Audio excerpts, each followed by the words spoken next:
You really showed up in that, Maya. Ethan's laugh sliced through the lobby like broken glass. Relax. It's a charity gala, not your little teacher's lounge. She didn't flinch, not when his new fiancée slid her arm through his like a trophy ribbon, not when the nearby co-workers smirked. What rattled him wasn't her dress. It was her eyes, calm, steady, not a trace of the desperation he expected. He thought this was his victory lap, upgraded wife, rumored promotion, perfect image. What Ethan Cole didn't know was simple. The man standing quietly behind Maya owned the company that owned his career, and tonight the balance sheet of karma was about to close. From the outside, Ethan Cole's life looked like an upward graph. Senior brand strategist at Novolux Media, one promotion away from director, a luxury high-rise apartment with a skyline view. A gleaming sapphire engagement ring on the finger of his new fiancée, Lila Monroe, a fashion influencer with 500,000 followers and a talent for posing like she lived on magazine covers. What nobody saw was how carefully Ethan had rewritten his past.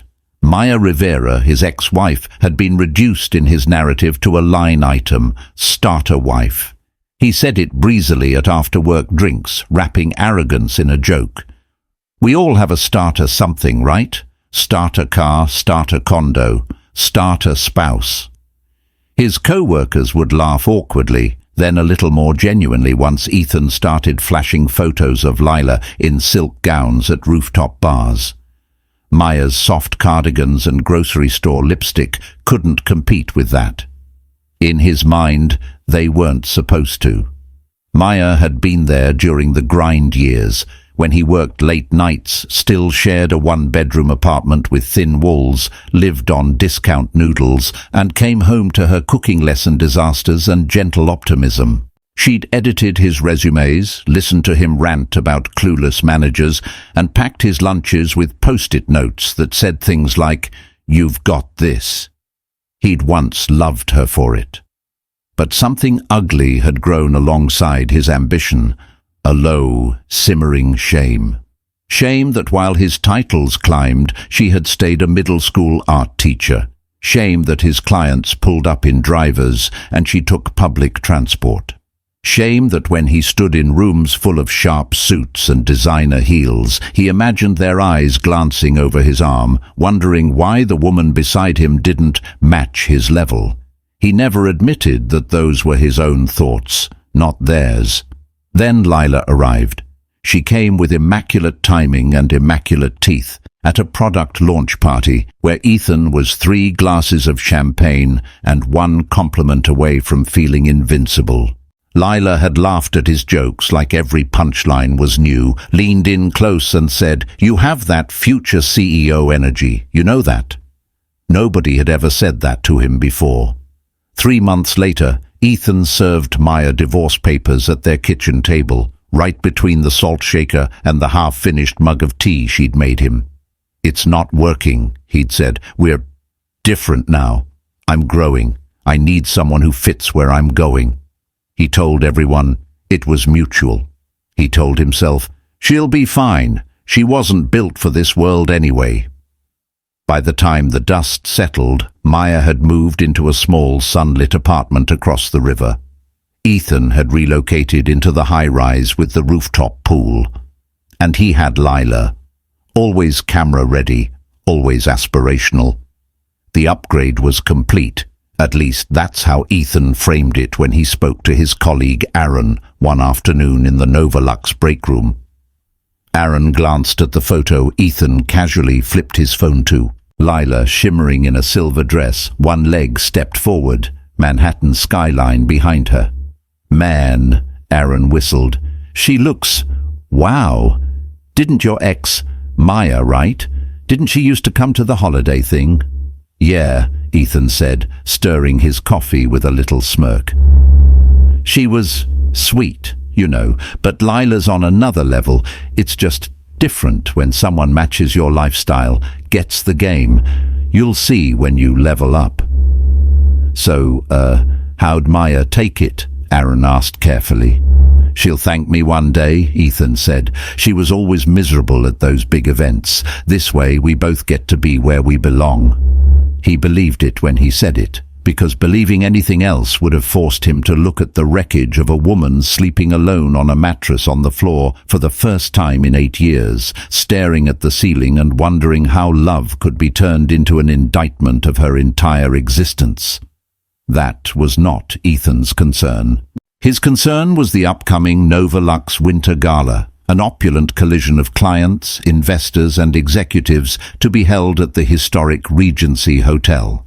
There were whispers of a major announcement, new ownership, a restructuring, a strategic partnership that could catapult the company into the global stratosphere. It was, everyone murmured, a career-defining night. Ethan was certain it would be the night his promotion to director was quietly confirmed, with a glass of champagne and a clap on the shoulder from his boss, Daniel Hargrove. He had already planned the Instagram caption in his head. Some upgrades change everything. He just needed one more thing to complete the picture. "Invite your ex," Lila said, scrolling through her phone on his sofa one evening. "You said you stayed friendly, right?" "We're civil," Ethan replied, frowning. "Why would I invite her?" Lila shrugged, eyes locked on her screen. "Because nothing says no hard feelings like inviting your ex to see how happy and successful you are. It's generous, and people love a narrative of we're all adults here.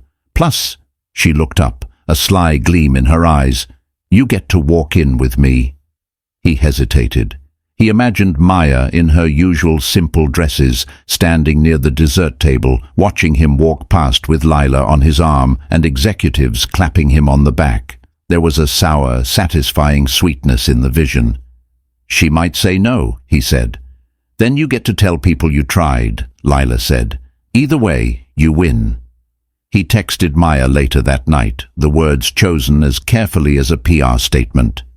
"Ethan, hey, hope you're well. Novolux is having its winter gala next month at the Regency. Big night for me. I wanted to extend an invitation. No pressure, of course. Thought it might be nice to show we're still on good terms." He added a little smiley face, as if they were old college friends catching up, and not two people whose marriage he had detonated with one speech about leveling up. He did not expect her to accept, which is why, when her reply came a few hours later, he read it 3 times. Maya: "Hi Ethan, thanks for the invitation. I'll come. No conditions, no hesitation, no lingering questions." For the first time since the divorce, Ethan experienced a flicker of uncertainty he couldn't name. Then he smiled, reassured himself she'd probably show up in some sensible dress and flats, and decided it was fine. The contrast would only highlight his progress. It didn't cross his mind that other people's progress might be happening where he couldn't see it. Not yet. Ethan thought the gala would be his stage. He hadn't accounted for the quiet, meticulous life Maya had been building off-screen, and the man whose shadow was already touching Novolux from above. Maya Rivera held her phone for a full minute after sending the message, "I'll come." The words sat there, blue and small and absurdly polite, considering everything they contained. In the glow of her little kitchen, with its mismatched mugs and a basil plant she kept forgetting to water, Maya exhaled slowly and set the phone down. The old familiar ache stirred, like touching a bruise you already know is there, just to check if it still hurts. It did. But the pain didn't own her anymore. It was data, a fact. One of many facts she'd catalogued in the last 12 months. Fact: she had survived the divorce she once thought would shatter her beyond repair. Fact: she now had a 1-bedroom apartment that was entirely hers, every chipped plate and paint-splotched chair a small declaration of autonomy. Fact: she had not, despite her deepest fears, dissolved into the background of her own life. It hadn't been romantic or cinematic, it had been spreadsheets. When the papers were signed, she'd opened a blank Excel document and labeled it Operation New Life. It sounded childish, like an indie film title, but she needed something that felt like a plan. The first tab was finances. Rows and columns of numbers, her teacher salary, the savings she'd managed to keep after the split, the frighteningly high rent of her new apartment, the cost of groceries, the small indulgences she refused to surrender, decent coffee, 3 streaming services and art supplies. The second tab was emotion. She didn't know how else to name it. It was a list of things that made her feel like herself. Painting, volunteering at the community centre, quiet mornings with a book, loud music when she cooked. The third tab startled her even now. Ambition. Ethan had never explicitly forbidden her from having ambition. He'd just forgotten to make space for it. Over time, so had she. "You're so good with kids," he'd say. "You're not like those women chasing big titles and stressful jobs." He'd meant it as a compliment. She'd taken it as a future. But when she sat in her empty apartment, time suddenly stretching out in all directions, she realized she had 2 choices: shrink until she disappeared, or expand into the vacancy he'd left. She chose the second option.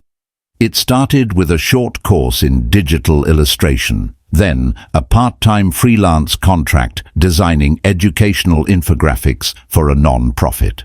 Her evenings slowly shifted from grading papers in exhaustion to sketching characters on her tablet, color palettes blooming under her stylus. One night, as rain tapped against her windows, she added a line to the ambition tab. "Within 3 years, I want to build something of my own." She had no idea what something meant yet. The universe, as it often does, answered in its own sideways way. She met Adrien at the community centre, of all places. He wasn't supposed to be there, not in any predictable pattern of her old life.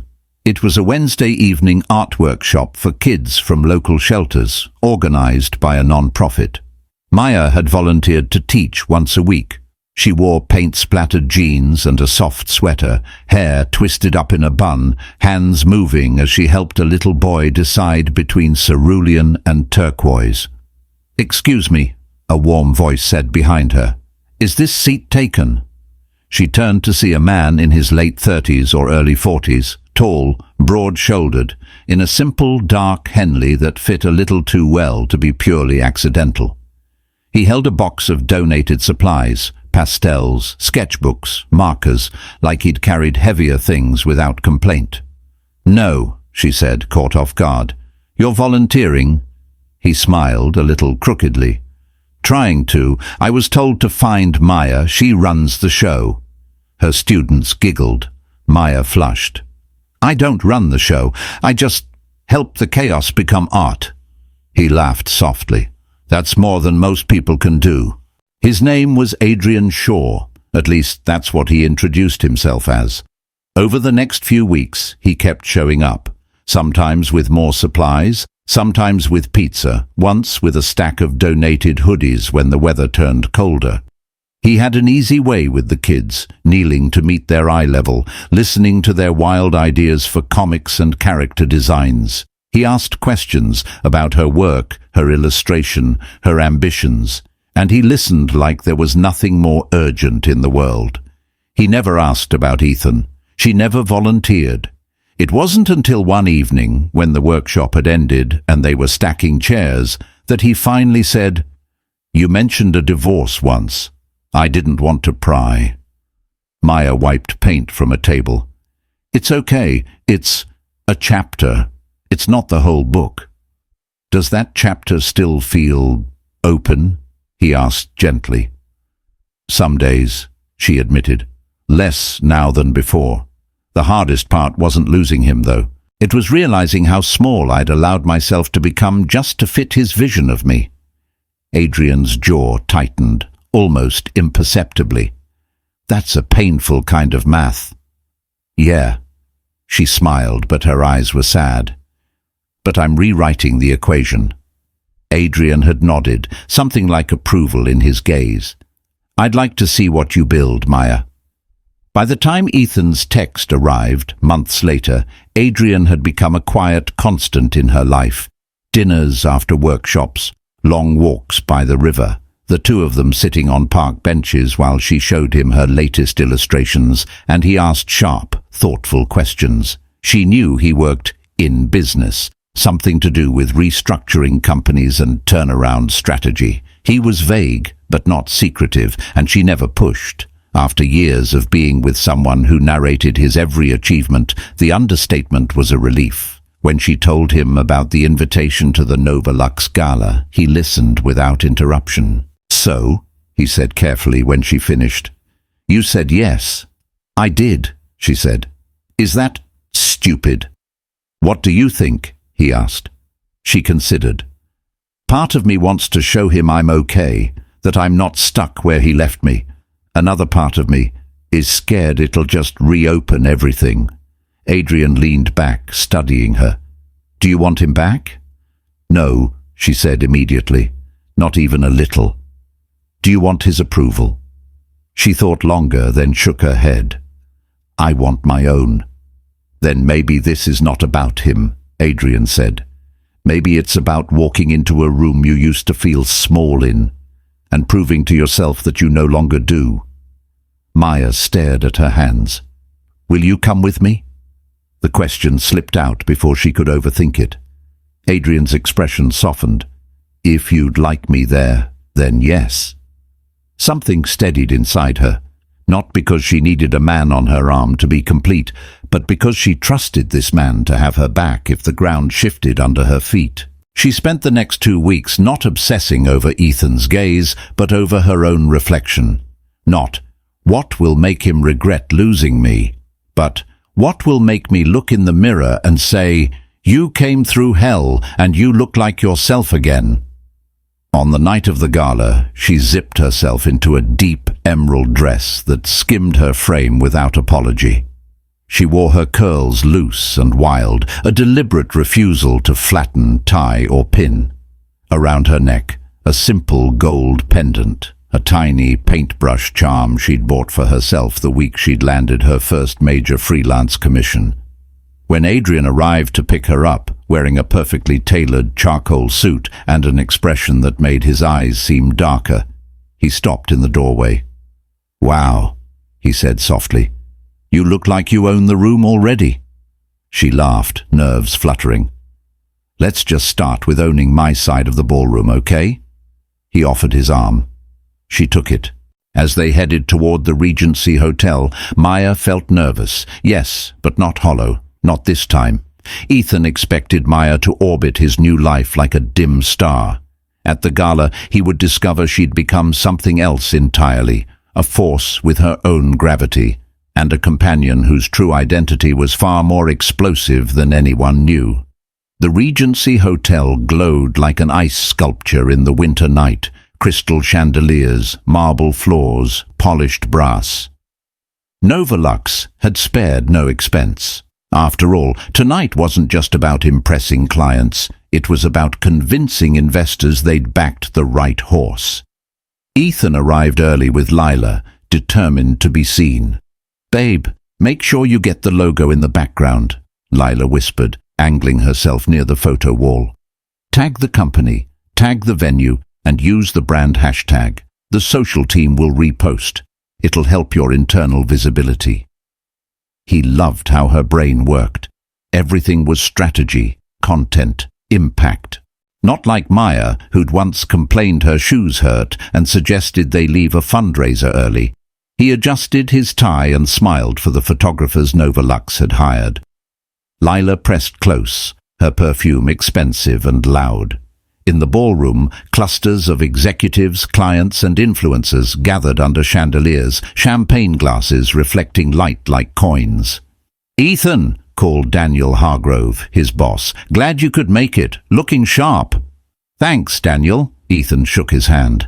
"Big night, huh?" Daniel's gaze flicked to Lila, who flashed her practiced smile. "Very big," he said. "Our new majority partner is making their first appearance. Game-changing stuff. We'll make the announcement after dinner."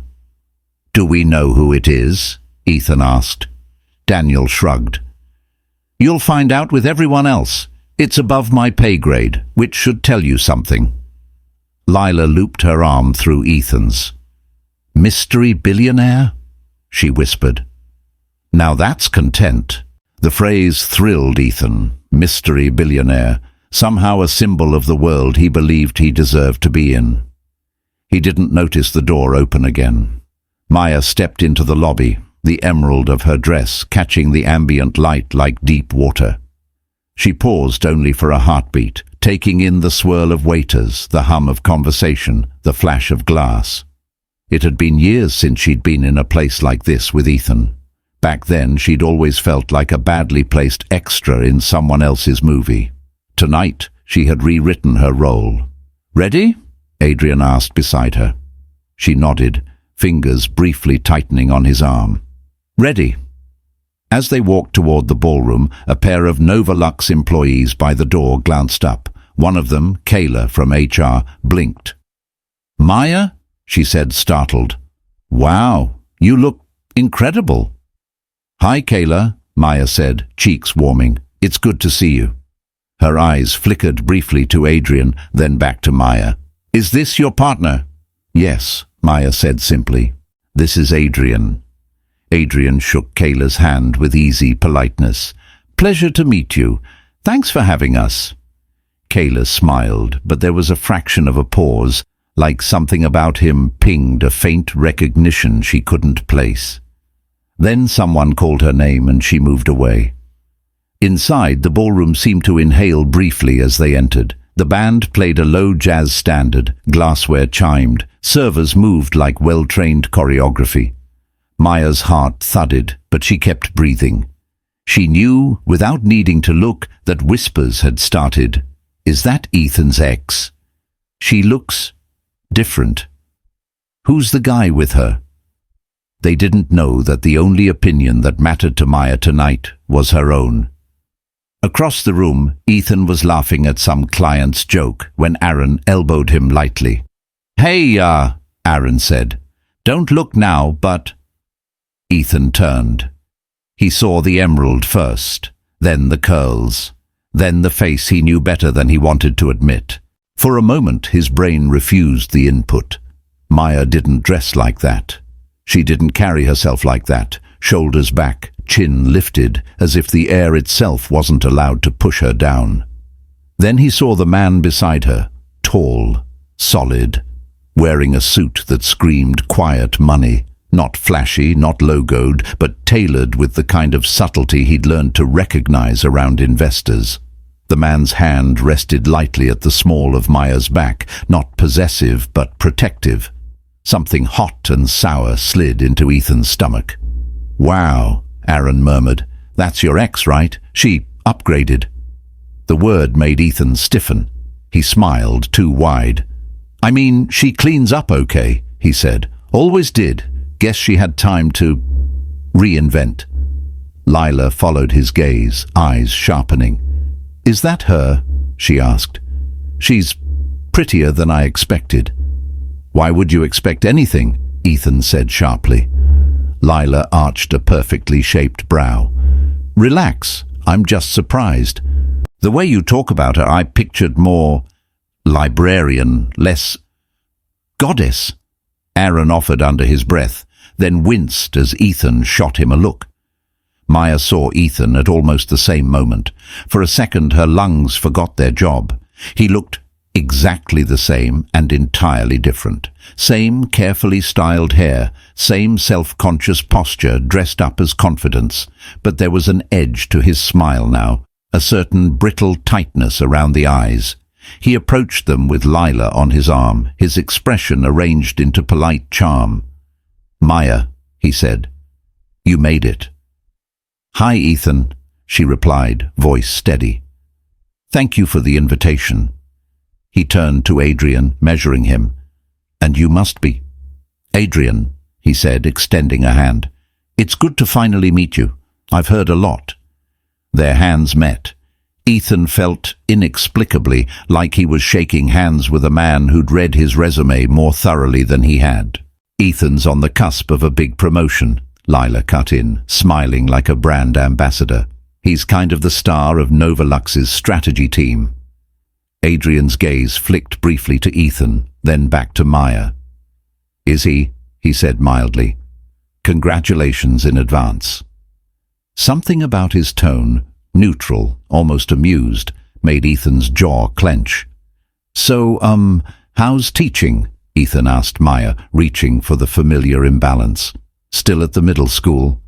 I still teach, she said, but I've also been working as a freelance illustrator and design consultant. Oh, Ethan said, surprised. Consultant? She nodded. I've been helping a portfolio of clients develop educational and brand visuals. It's been busy. Her eyes met his. Good busy. Aaron, hovering nearby, looked impressed. That's awesome, Maya. Congrats. Lila sipped her champagne, studying Adrien. And what do you do? She asked sweetly. Finance? Tech? Something like that, Adrien replied, non-committal. I help companies figure out who they really are and what needs to change for them to grow. Like a coach? Lila asked. You could say that, he said, a glint in his eye Maya didn't quite understand yet. Across the room, Daniel was approached by a hotel coordinator. Mr. Hargrove, your VIP guest has arrived. We're ready when you are. Daniel glanced at his watch, then scanned the room. He spotted Adrien and froze for half a second before schooling his features. Of course, he said. We'll start the program soon. He moved toward the stage, phone in hand, sending a rapid text to Exec Group Chat. He's here. Everyone be on your best behavior. At their table, Maya felt her phone buzz. She glanced down at a message from an unknown number. Unknown. You're doing great. Breathe. She looked up at Adrien, who gave the tiniest shrug and a reassuring smile. Her heartbeat steadied. Ladies and gentlemen, Daniel's voice boomed over the speakers. If you'll please take your seats, we're about to begin tonight's program. Ethan escorted Lila to their table, prime placement near the stage.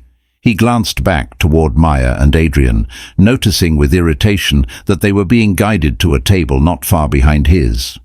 Who the hell put them there? He thought. He didn't realize the seating chart hadn't been designed with him in mind at all. It had been designed with someone else in mind, someone whose name wasn't yet on Nova Lux's public-facing materials, but whose signature already sat on all the important documents. As the speeches began and the mystery partner was introduced, Ethan expected to meet a distant, untouchable billionaire. Instead, he'd discover that the man he'd just brushed off was much closer to his professional throat than he guessed. Dinner began with artfully plated appetizers and small talk. The band played softly. Waiters moved like shadows. Ethan kept glancing at Maya's table, annoyed at how often he caught himself doing it. She laughed at something Adrien said, head tilted back, eyes bright. It wasn't the polite, controlled laugh he remembered from client dinners. It was fuller, freer, like it belonged to a different woman entirely. Stop staring, Lila muttered, not unkindly but with a hint of warning. I'm not, Ethan lied. Babe, she said, nails brushing his wrist. She's clearly moved on. You won. Enjoy it. The word won soothed him like a familiar drug. On stage, Daniel Hargrove tapped the microphone. Good evening, everyone, he said, voice echoing off the chandeliers. Thank you for joining us at the Nova Lux Media Winter Gala. Tonight, we're not just celebrating another successful year. We're celebrating the beginning of an entirely new chapter. The crowd murmured. As many of you know, Daniel continued, Nova Lux has been navigating a rapidly changing media landscape. To secure our future and expand our global reach, we've entered into a strategic partnership with a new majority shareholder, someone whose track record in building, transforming and scaling companies is nothing short of extraordinary. Ethan leaned forward, heart thudding with professional curiosity. This was it, the mysterious billionaire, the man whose orbit he'd soon be boasting about. Our new majority partner prefers to stay out of the spotlight, Daniel said. But tonight he's made an exception to meet the people who make this company what it is. Please join me in welcoming Mr. Adrien Blackwood, founder and CEO of Blackwood Strategic Holdings. Applause erupted. Ethan clapped, brow furrowing. Blackwood? Why does that name sound familiar? Behind him, he heard the scrape of a chair. Maya turned slowly, eyes widening as Adrien rose from his seat beside her. He gave her a quick, almost sheepish smile. "I was going to tell you tonight," he murmured. Guess the timing got dramatic. Her brain stuttered. Blackwood. She'd heard the name in business podcasts, in articles about stealth billionaires who bought struggling companies and turned them into quiet powerhouses. "You," she whispered. "We'll talk after," he said gently. "I promise." Then he walked toward the stage, the room's energy tilting around him. As he approached the podium, Daniel shook his hand with obvious deference. Ethan's stomach dropped. "Wait, that's Adrien, Maya's boyfriend?" He watched in frozen disbelief as some of the highest-ranking executives in the company stood in subtle respect, nodding, shoulders straightening. Lila hissed under her breath, "Oh my God, that's him?" "Ladies and gentlemen," Adrien said, his voice amplified, steady. "Thank you for that kind introduction, Daniel, and thank you all for the work you've done to bring Nova Lux to this point." He spoke with the kind of ease that came from practice, not the shallow confidence of someone who liked hearing himself talk, but the grounded calm of someone who'd made decisions that altered thousands of lives. "At Blackwood Strategic Holdings," he said, "we don't just invest in companies, we invest in identities. We ask two questions. Who are you, really, and who do you have the courage to become?" Maya felt the words land somewhere deep, oddly personal. Ethan heard them too, but they filtered through a different lens. KPI, performance metrics, opportunity. "We've watched Nova Lux navigate a noisy, saturated market," Adrien continued. "We've seen brilliant campaigns, missed chances, and untapped potential.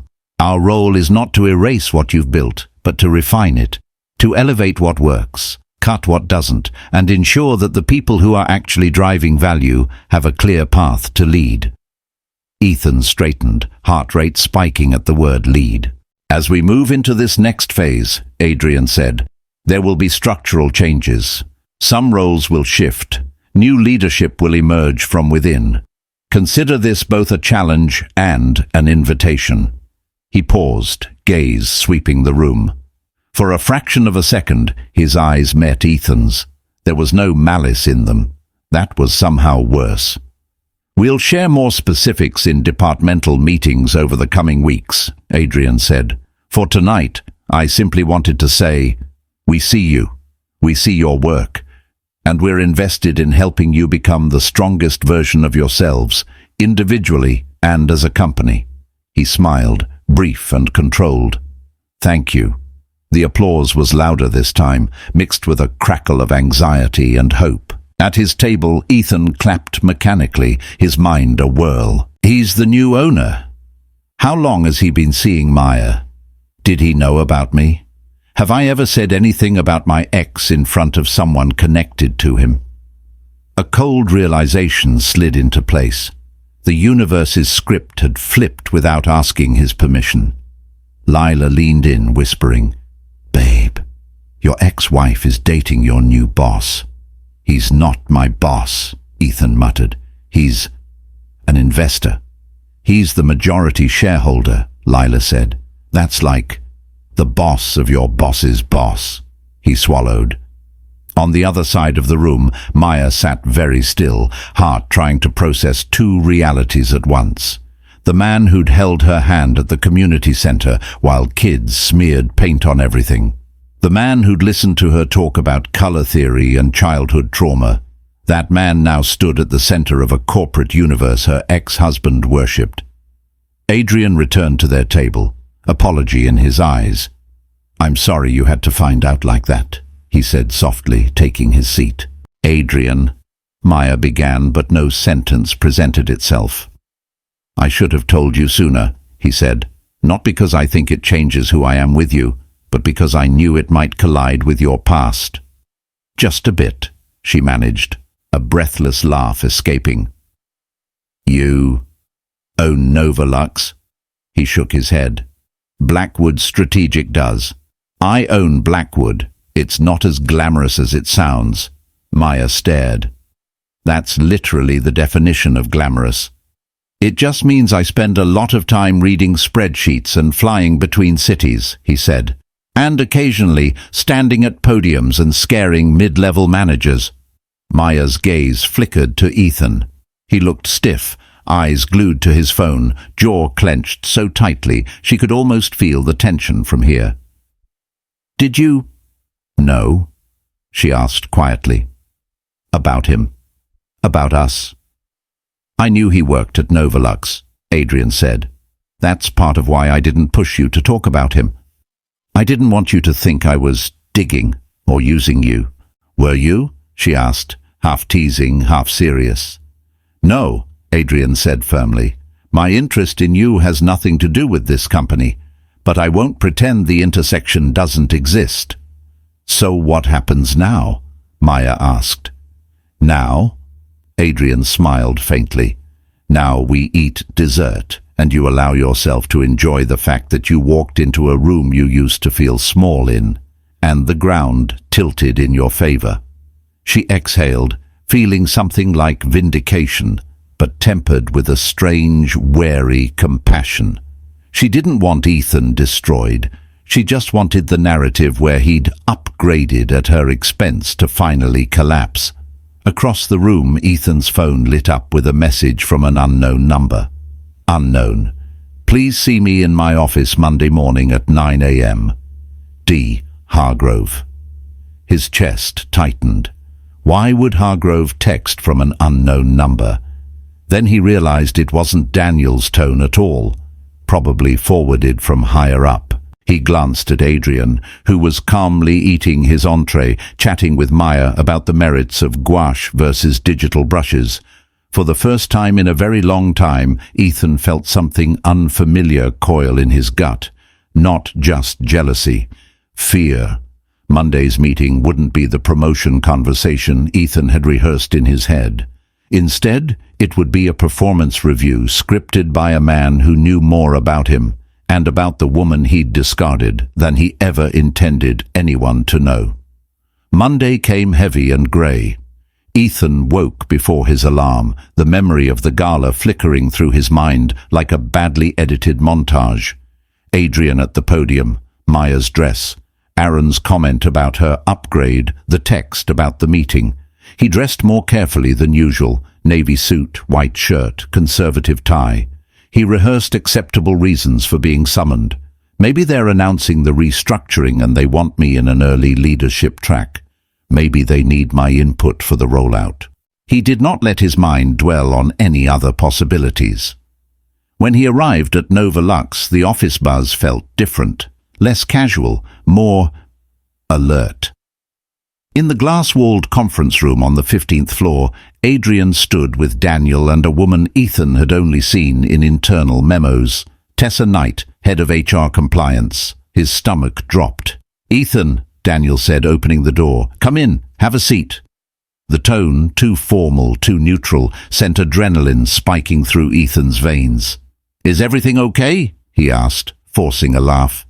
"This feels serious." "It is serious," Tessa said calmly. "But let's start at the beginning." They sat. Adrien remained standing for a moment, hands resting lightly on the back of a chair, then took his seat with measured grace. "Ethan," he said, "I know this is unexpected. I'd like you to know that this conversation isn't personal. It's about alignment between performance, behavior, and the direction Novolux is heading." I don't understand," Ethan said. "My performance reviews have been strong. I've brought in major clients. My campaigns—" "Your numbers have been solid," Daniel interjected. "But numbers are only part of the story." Tessa slid a folder across the table. "We've conducted a preliminary audit of several departments as part of the transition to Blackwood's ownership," she said. "In the process, some patterns emerged." Ethan's heart pounded as he opened the folder. Expense reports, email transcripts, project timelines. Words blurred, then snapped into focus.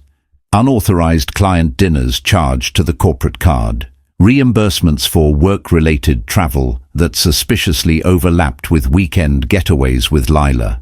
Internal emails where junior staff raised concerns about credit-taking and idea appropriation, concerns that had been quietly buried. "I can explain those," Ethan said quickly. "Those dinners were work-related. Clients expect—" "Some were," Tessa said. "Many were not. We cross-checked dates with CRM logs and calendar invites. You've consistently blurred the lines between personal and professional expenses."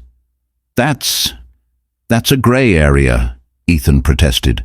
"Everyone does that to some extent." Adrien's gaze sharpened. "We're not here to discuss everyone," he said. "We're here to discuss you." Ethan swallowed. "Look, if this is about a few receipts, I can reimburse the company. It's not a big deal." Adrien tapped another page. "This isn't just about money, it's about integrity." Ethan followed his finger. It was an internal project brief from 6 months ago, a flagship campaign for an educational tech client. In the concept development section, bullet points were attributed to lead strategist, Ethan Cole. Except Ethan hadn't written them. His chest turned to ice. "That campaign was a team effort," he said. "Ideas get passed around." "We interviewed your junior strategists," Tessa said. Several independently referenced the same incident, a brainstorming session where a freelance consultant joined remotely and outlined those exact points. You later presented them as your own in the client pitch. Adrien's eyes didn't leave his. "Do you remember the consultant's name?" Ethan's mouth went dry. Slowly, he nodded. "Maya Rivera," he said. "My ex-wife." The word tasted bitter in this room. "She has been doing contract work for our educational vertical," Tessa said. "Her contributions have been significant. She was not properly credited on that project, nor were her post-campaign consultation hours fully compensated. Ethan started, then stopped. "I didn't handle billing. That's operations." "But you did handle the attribution," Adrien said quietly. "You decided whose names went on the slide. You decided whose voice was amplified." Ethan's jaw clenched. "Are we really doing this? My ex-wife is dating you and suddenly my whole career is on trial?" Daniel flinched slightly at the accusation. Tessa's expression remained neutral. Adrien's face didn't change, but the temperature in the room seemed to drop. "Be very careful with what you're implying," he said softly. "This audit began before I ever knew your ex-wife's last name. Blackwood's acquisition process includes a deep dive into leadership integrity. Your pattern of behavior raised flags on its own." He slid another document forward.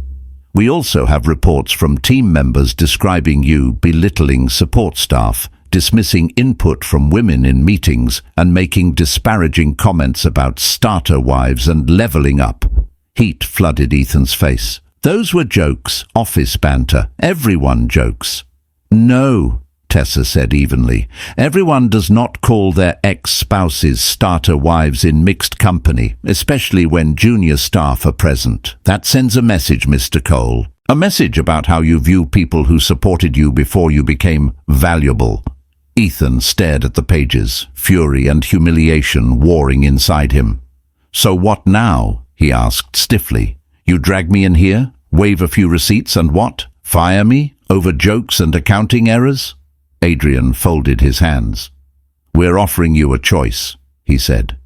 "You can resign quietly, with a neutral HR record and a modest severance, effective immediately.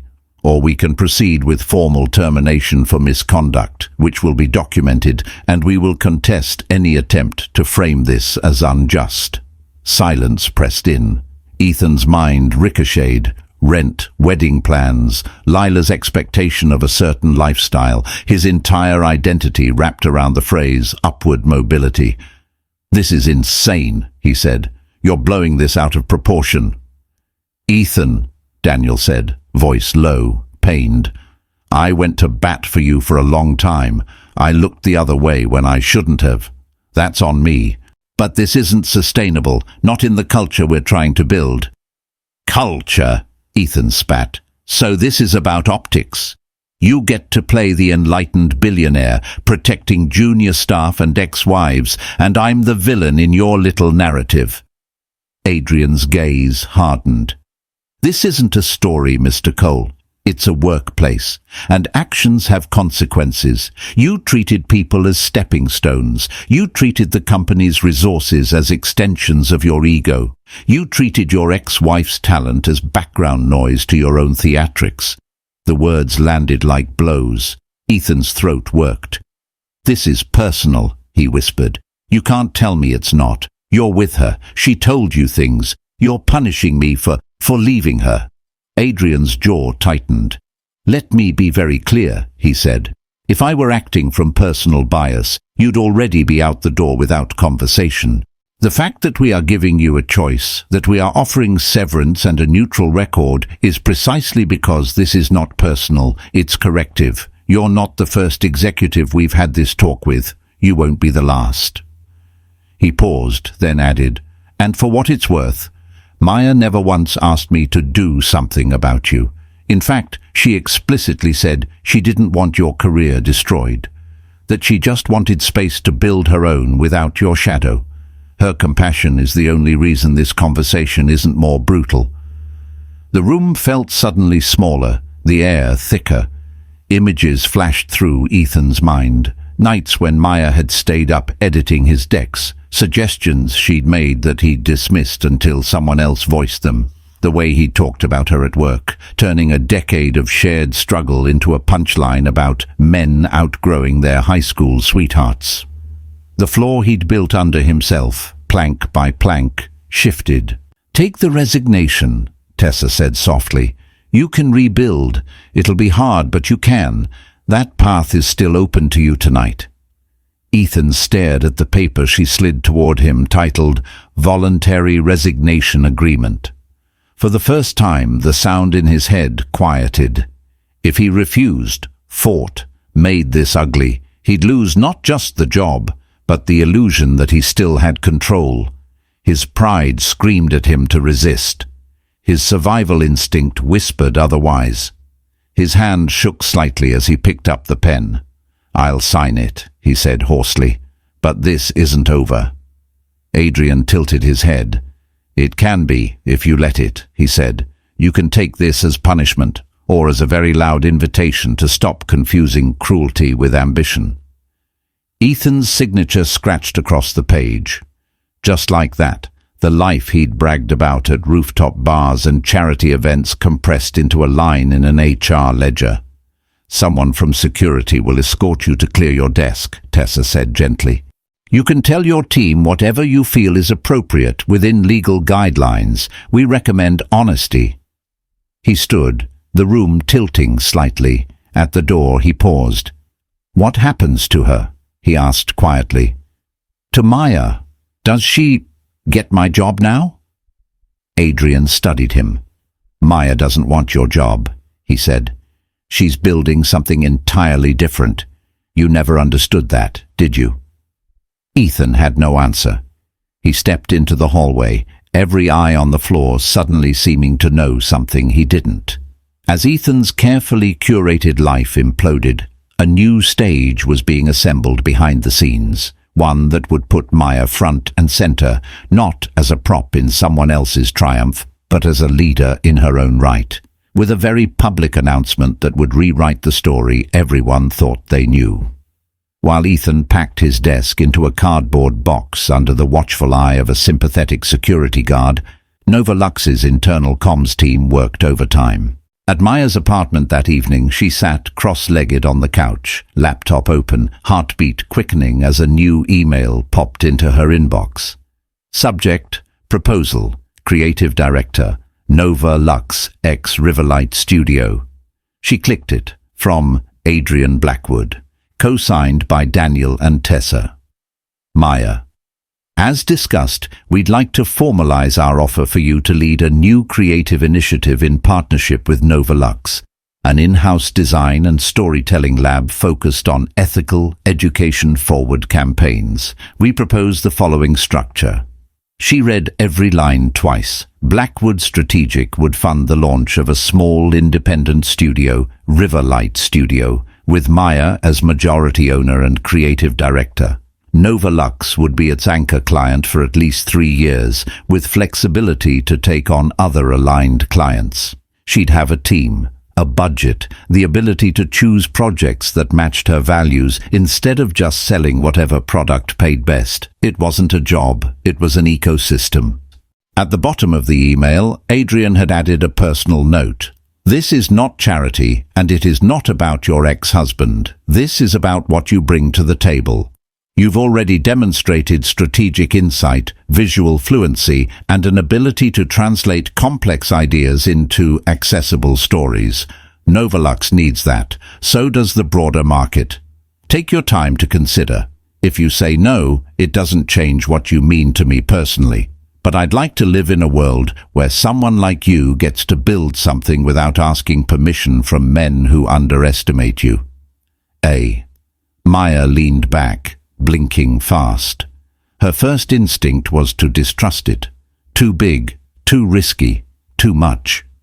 The old programming, be grateful for small roles, don't ask for much, don't take up space. Then she remembered a different version of herself, curled on a mattress on the floor, staring at a blank Excel sheet labeled Operation New Life. Maybe this was what new life looked like when you actually said yes to it. She picked up her phone and called Adrien. "That was a very fancy email," she said when he answered. "You know I'm just a teacher, right?" "You're a teacher, an illustrator, a strategist, and a person with an alarming ability to underestimate herself," he countered gently. "Say yes, Maya, even if you're scared, especially if you're scared." "What if I fail?" she whispered. "Then you'll have data," he said. "And I'll still be here. This is a low-risk deal for me, high upside for you. The only real stake is your belief in yourself." She closed her eyes. "Okay," she said. "Yes." "Good," he replied, relief evident even through the phone. "We'll announce it at the Novolux Town Hall on Friday, if you're comfortable with that." She inhaled. "Publicly?" "Yes, it's important.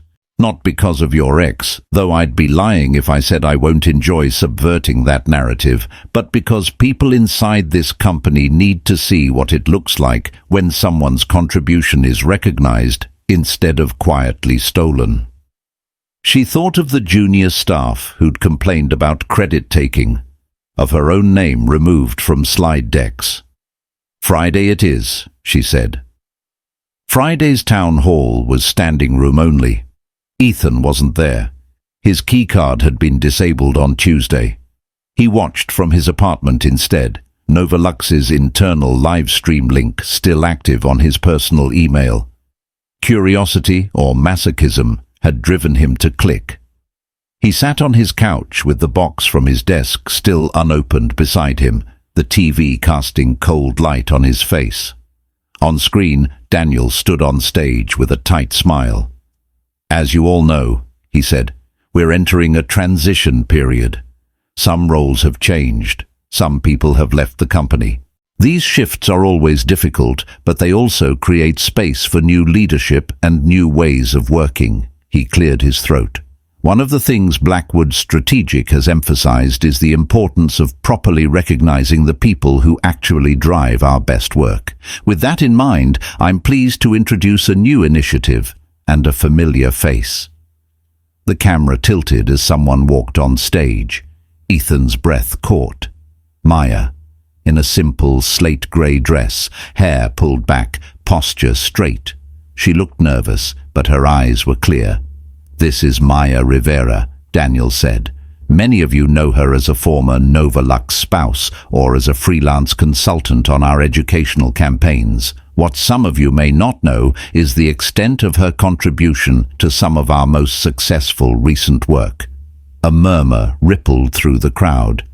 Maya brought us the core creative concept for the Horizon Ed campaign, Daniel continued. She also advised on our accessibility strategy and visual UX for their platform. Those contributions were frankly undercredited. In his living room, Ethan felt the words land like stones. Effective immediately, Daniel said. Maya will be leading Riverlight Studio, an independent creative lab supported by Blackwood Strategic and partnered with Nova Lux. She'll work with our teams to develop campaigns that balance impact with ethics, with a focus on education and social good. Applause rose, hesitant at first, then stronger. Maya stepped up to the mic. "Hi," she said, voice trembling slightly, then steadying. "Some of you know me. Some of you know of me." Soft laughter. "I used to come to these events as someone's +1, she continued.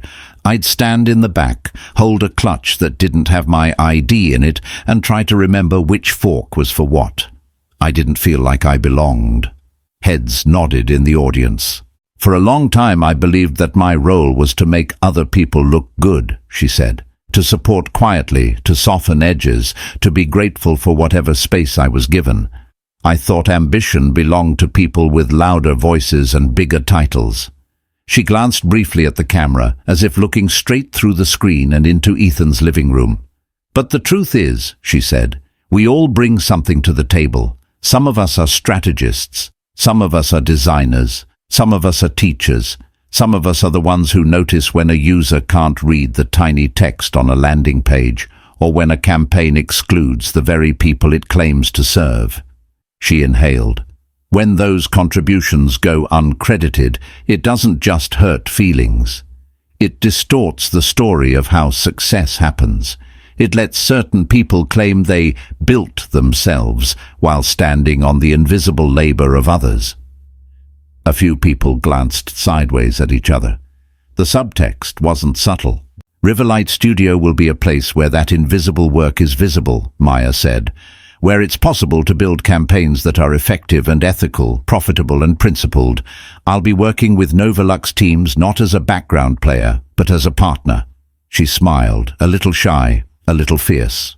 "I'm grateful for the chance to do that, and I hope it sends a message to anyone who's ever been told they're too small for big spaces. You're not. Sometimes the room just hasn't adjusted to your size yet." The applause this time was thunderous. On his couch, Ethan sat motionless. His mind played back every time he'd complained about carry culture, about people wanting credit for just being supportive. He remembered laughing about starter wives, unaware that junior staff were filing away his words, making mental notes about what kind of man he was. He remembered telling friends, "I upgraded. It happens." Now, on a screen he no longer had access to as an employee, he watched his starter wife announced as a partner to the man who owned his former company. He had not upgraded. He had swapped out a woman who believed in him for one who believed in what he could provide. Meanwhile, Maya had become someone whose value didn't depend on anyone's proximity. With the public narrative rewritten and Riverlight Studio on the rise, Ethan was left in the rubble of his own story. What he did next would decide whether he remained the villain of his own life or finally stepped into the hard, humbling work of redemption. If you're still here, it means you walked every step of this journey, with Maya rebuilding from heartbreak, Ethan crashing into the consequences he thought he'd outrun, and Adrien using power not as a weapon, but as a spotlight for the right people. In the end, Ethan didn't lose because his ex found a richer man. He lost because he treated people as disposable and credit as optional. Maya didn't win because karma finally hit back. She won because when everything collapsed, she chose growth over bitterness and creation over revenge. True upgrades aren't new partners, bigger rings or fancier job titles. They're better character, deeper empathy, and the courage to admit when you were wrong.